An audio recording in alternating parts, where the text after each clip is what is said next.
of the University of the Negev and the Jacques Loeb Center for the History and Philosophy of Science.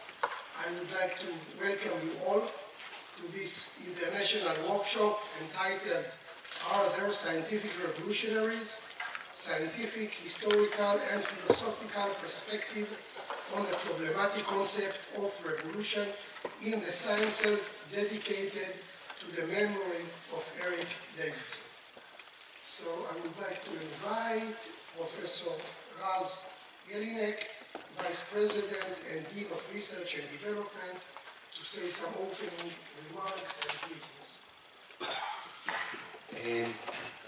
It's great to be here. Ute, congratulations on such a wonderful event.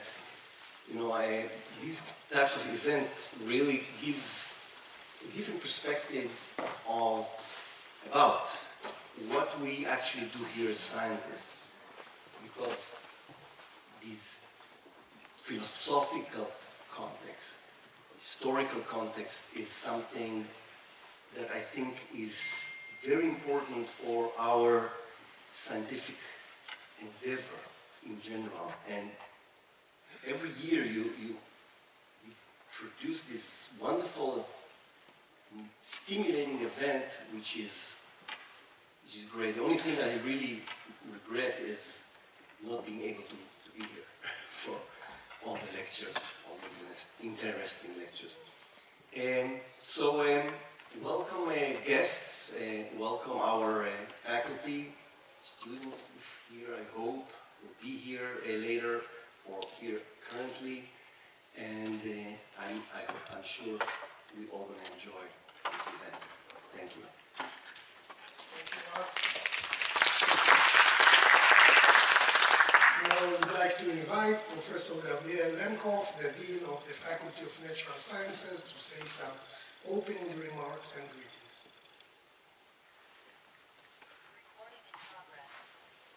Okay, great. Yeah, Raz just said everything I wanted to say. So I would like also to welcome you to this amazing event, which is a series of events. Ute has been making possible these great meetings where we think about what we do, right? Philosophy of science, why we do science. Regarding the question, are there revolutionaries in science? I hope so. I don't know. But you will say, of course, you will talk about Kuhn and Polanyi and all these philosophers. I am, alas, but a poor organic chemist. I do not know too much about the philosophy of science. But I do know that here there are many friends, some old friends like Tony, who's here. Tony Travis, I know him for a very long time. I love his talks. Some new friends like Jeff here, he's also going to give a talk. I hope that I can participate in as many talks as I can. Today I have this meeting about budgets in mathematics and engineering, which is something that you really don't want to know about. But these unfortunate meetings keep me from being here all day, which I would really love to, for real. I love what Ute does. I think that all of our students and faculty should be thinking about these questions all the time. It's very, very important to advance our science. What are revolutions in science? Nuclear fusion, the structure of DNA. There are, of course, countless revolutions or not. Every one of us hopes that we are doing a revolution. I am now working on a type of reaction which I hope it will be a revolution, right?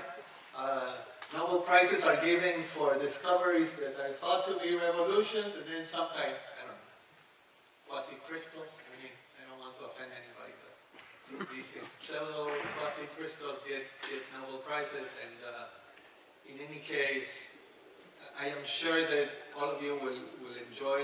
The level of the speakers is great, and Ute, what our university be without you?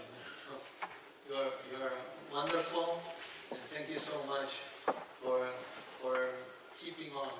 this light of knowledge.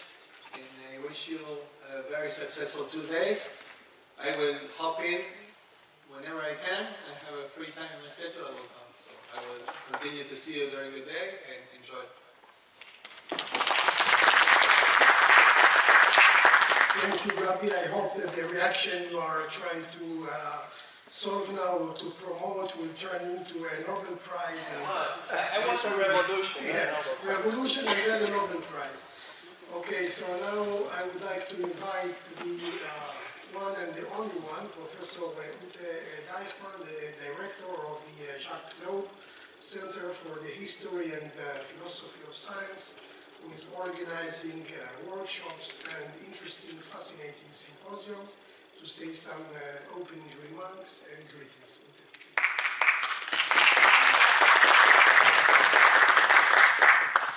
Yeah, thank you very much. Thank you, Ofer. Thank you, Raz. Thank you, Gabi. And I wish your opinion would be a little bit more widespread at the university administration. That would help us a lot. Okay, but you are here, and I'm very, very glad that you came. So I want also to welcome you on behalf of the Jacques Loeb Center to our workshop. Revolutions in science. As usual, I speak a little more, but not very long. Revolutions in science are fashionable these days. Regarding the theory of evolution, paleobiologist Doug Irwin, who will speak tomorrow, he wrote, ironically, "There is nothing scientists enjoy more than the prospect of a good paradigm shift."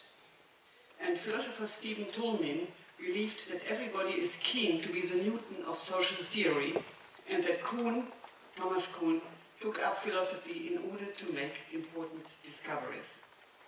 Recently, computer scientist Moshe Vardi gave a lecture entitled "A New Paradigm, a New Computer Science." He wrote, "We seem to be witnessing a Kuhnian paradigm shift in computer science. The old paradigm of computer science as a science of formal models seems to be out, and the new paradigm of computer science as a data-driven discipline is in." I argue that Moshe argues that the paradigm shift paradigm has been overplayed.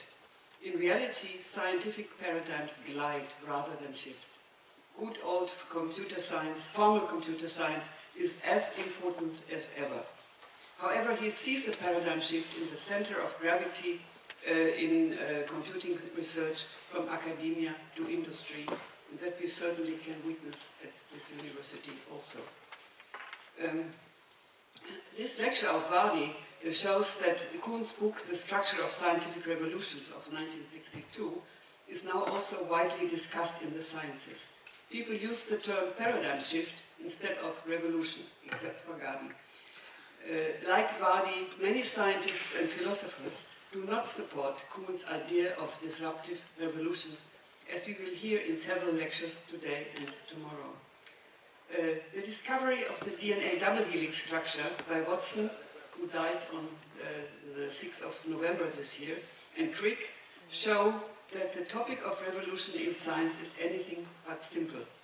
This discovery was recently praised by Nature as one of the greatest discoveries in biology, one that led to what has been widely called the molecular revolution in biology and medicine.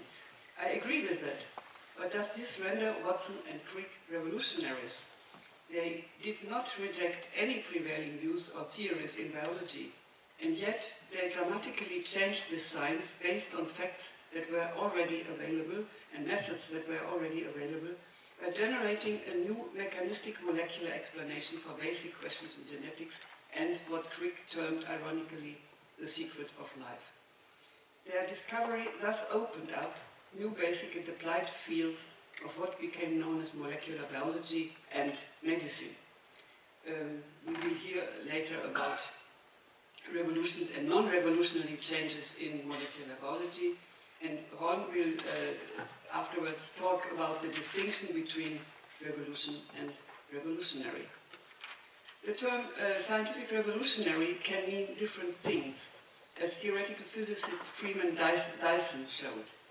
he contrasted his colleague Frank Young's, or he's also Chen Ming Young's, spectacular and Nobel Prize-winning discovery of parity non-conservation, which he called a brilliant act of demolition, with another of Young's discoveries that of non-abelian gorge fields. I don't know what that is, but some people may understand.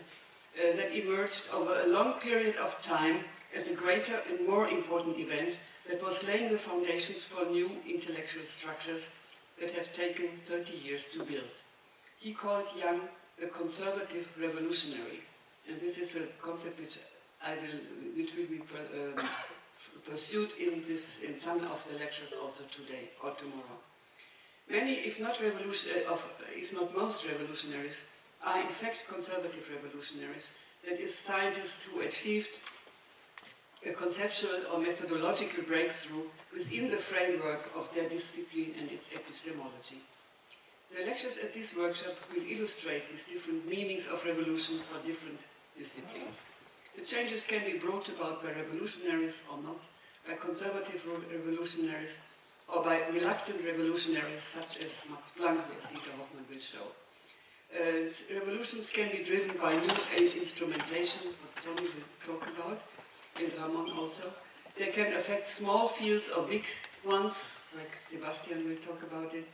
There can be attempts to overcome misconception, starts tomorrow, consist of misconceptions declared as science, Bernhard Haus-Temke in regards to epigenetics, and they can be messy, as Doug said. And there are many definitions, as Jeff Seaman will show. This workshop is dedicated to the memory of Eric Davidson, whom I will later characterize as another conservative revolutionary. He died 10 years ago. Eric was a pioneer of molecular systems developmental biology, and he has also been a great supporter of and a frequent visitor to the Jacques Loeb Center's workshops. Alan introduced me also to several of the speakers today and tomorrow, and he organized workshops with me, so he was really very important to our center. I end by thanking. I thank the members of the Jacques Loeb Center for their great work in organizing this workshop.